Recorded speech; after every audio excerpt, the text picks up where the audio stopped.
BJP తిరిగి అధికారంలోకి వస్తే రాజ్యాంగాన్ని మార్చడంతో పాటు రిజర్వేషన్ను రద్దు చేస్తామని హైదరాబాద్ ఎంఐఎం ఎంపీ అభ్యర్థి అసదుద్దీన్ ఓవైసీ ఆరోపించారు. మలక్పేట్లోని అక్బర్బాగ్లో జరిగిన ఎన్నికల ప్రచార సభలో ఆయన మాట్లాడారు. సర్కారు విధానాలకు వ్యతిరేకంగా గళం విప్పిన వారిని ప్రధాని మోదీ ఏళ్ల తరబడి జైల్లో నిర్బంధిస్తున్నారని ఆరోపించారు. ఎన్ఆర్సీ, ఎన్పీఆర్, सीएए చట్టాలు అమల్లోకి తెచ్చి ముస్లింలను అణచివేయాలని చూస్తున్నారన్నారు.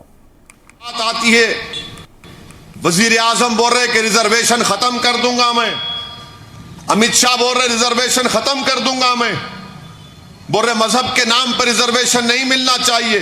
श्रीवास साहब पेस्टर बैठे हुए.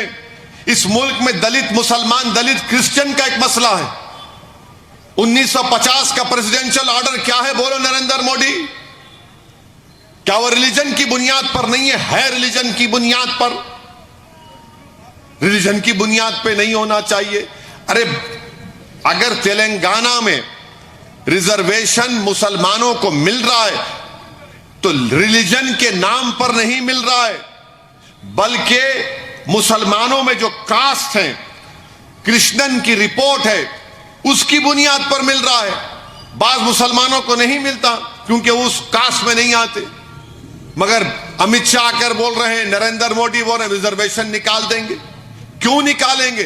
क्योंकि इस रिजर्वेशन के तहत उन गरीबों के बच्चे, जो ऑटो वाले का बच्चा है, जो किसी गरीब खानदान से आता है, उनका बेटा बेटी डॉक्टर बन रहे हैं, इंजीनियर बन रहे हैं, डीवाईएसपी बन रहे हैं, आरडीओ बन रहे हैं, एमआरओ बन रहे हैं, टीचर बन रहे हैं, प्रोफेसर बन रहे हैं, नर्सेज बन रहे हैं. बीजेपी को नफरत है इससे. ये क्यों कर? अरे भाई, अगर इस मुल्क का 14% आबादी, बल्कि अगर क्रिश्चियंस को भी मिला लिए, आप सिखों को मिला लिए,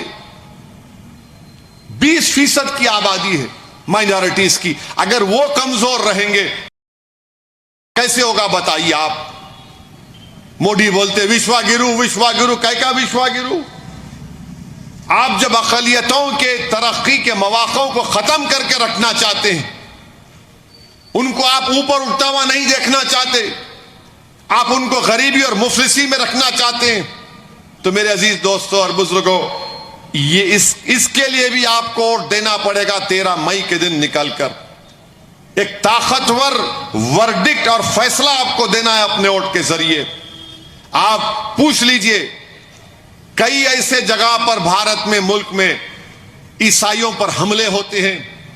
मामूली बैप्टाइजेशन की, रिजर्वेशन की बात आती है, वजीर आजम बोल रहे कि रिजर्वेशन खत्म कर दूंगा मैं, अमित शाह बोल रहे रिजर्वेशन खत्म कर दूंगा मैं, बोल रहे मजहब के नाम पर रिजर्वेशन नहीं मिलना चाहिए. श्रीवास साहब पेस्टर बैठे हुए. इस मुल्क में दलित मुसलमान, दलित क्रिश्चियन का एक मसला है. 1950 का प्रेसिडेंशियल ऑर्डर क्या है बोलो नरेंद्र मोदी? क्या वो रिलीजन की बुनियाद पर नहीं है रिलीजन की बुनियाद पर. रिलीजन की बुनियाद पे नहीं होना चाहिए. अरे अगर तेलंगाना में रिजर्वेशन मुसलमानों को मिल रहा है तो रिलीजन के नाम पर नहीं मिल रहा है, बल्कि